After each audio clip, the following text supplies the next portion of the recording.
পাহাড় ধসের মতো এই ধরনের দুর্যোগগুলোর কিন্তু আর্লি ওয়ার্নিং বা সতর্ক সংকেত এখনো এই লেভেলে চলে আসেনি, কিন্তু তারা সরিয়ে নিয়ে যাওয়ার পর আবার তারা কিন্তু সেই জায়গাতেই চলে আসে। কিন্তু তাদেরকে যে দূরে কোথাও সরিয়ে নিয়ে গেলে তারা সেখানে থাকতে চায় না, এটাও কিন্তু রিপোর্টেড। জেলা প্রশাসন থেকে কিন্তু সময় সময় এই ধরনের পদক্ষেপগুলো নেওয়া হয়। 36টি সুপারিশমালা করা হয়েছিল এই জায়গাটিতে এবং একটিও বাস্তবায়ন হয় নাই এখনো পর্যন্ত। আমি যদি এই প্রসঙ্গে বলি, সুপারিশমালা যেগুলো হয়েছে সেগুলো কিন্তু ক্রমে ক্রমে বাস্তবায়নের দিকেই গিয়েছে। যেমন আমরা যদি বলি রিস্ক অ্যাসেসমেন্ট, এটা কিন্তু 2015-16 সালে এটা সম্পন্ন হয়েছে। আমরা যে কোন এলাকাগুলো পাহাড় ধসে অধিক বিপদাপন্ন এবং ঝুঁকিপ্রবণ সেটা আইডেন্টিফাই করা আছে এবং এটা অনেকটা সায়েন্টিফিক অ্যাসেসমেন্টই করা হয়েছে। তারপর যদি আমরা দেখি এখানে কমিউনিটি বেসড রিস্ক অ্যাসেসমেন্ট, এটা কিন্তু এখনো চলছে, অনগোয়িং এই প্রক্রিয়াগুলো চলছে। দেন আর্লি ওয়ার্নিং, আমরা যদি কোনো দুর্যোগকে ম্যানেজ করতে চাই তাহলে আমাদের প্রথম দরকার হলো তথ্যের।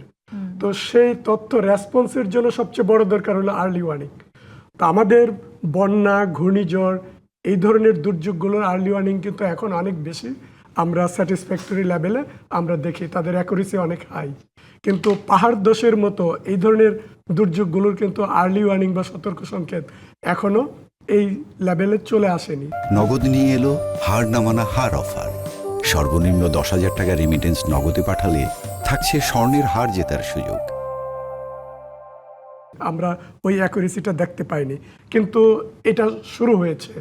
আমরা এখানে দেখছি যে যদি আমি একটু যোগ করি, মানে আপনি যেটি বলছেন যে পাহাড় ধসের ওই জায়গাটিতে হয়তো আমরা আর্লি ওয়ার্নিংটা পাই না, কিন্তু পাহাড় কেটে যারা ওখানে বাড়ি বানিয়ে বসবাস করছেন একেবারে নিম্ন আয়ের মানুষজন, মানে তাদেরকে সেখান থেকে সরিয়ে নিয়ে আসার কোন উপায়টা তো আসলে নিশ্চয়ই সরকারের নেওয়ার। দেখেন 2011-12 সালে যখন চিটাগংয়ে পাহাড় ধসের ঘটনা ঘটলো, তারপরেই কিন্তু এই নীতিমালাগুলো এসছে, সুপারিশমালাগুলো এসছে।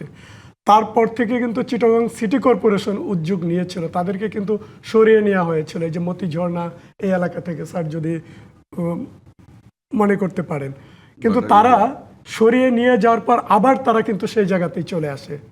কাজে এই যে ইনফর্মাল লাইভলিহুডের যে একটা তাগিদ তাদেরকে ওই জায়গায় নিয়ে যায় বা তারা ওইরকম জায়গাতেই থাকতে পছন্দ করে, কিন্তু তাদেরকে যে দূরে কোথাও সরিয়ে নিয়ে গেলে তারা সেখানে থাকতে চায় না, এটাও কিন্তু রিপোর্টেড, এই জায়গাগুলো এসছে।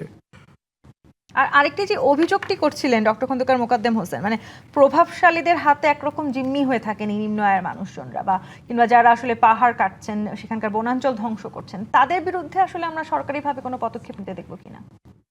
এটা জেলা প্রশাসন থেকে কিন্তু সময় সময় এই ধরনের পদক্ষেপগুলো নেওয়া হয়, কারণ যেটাই রিপোর্টেড হয়, যেটা নলেজে যায়, সেই ধরনের পদক্ষেপগুলো নেওয়া হয়ে থাকে। কিন্তু অনেক এই ধরনের ঘটনা কিন্তু রিপোর্টেড হয়ও না, যেগুলো হয় না সেগুলো আর অ্যাড্রেস করা সম্ভব হয় না জেলা প্রশাসনের পক্ষ থেকে।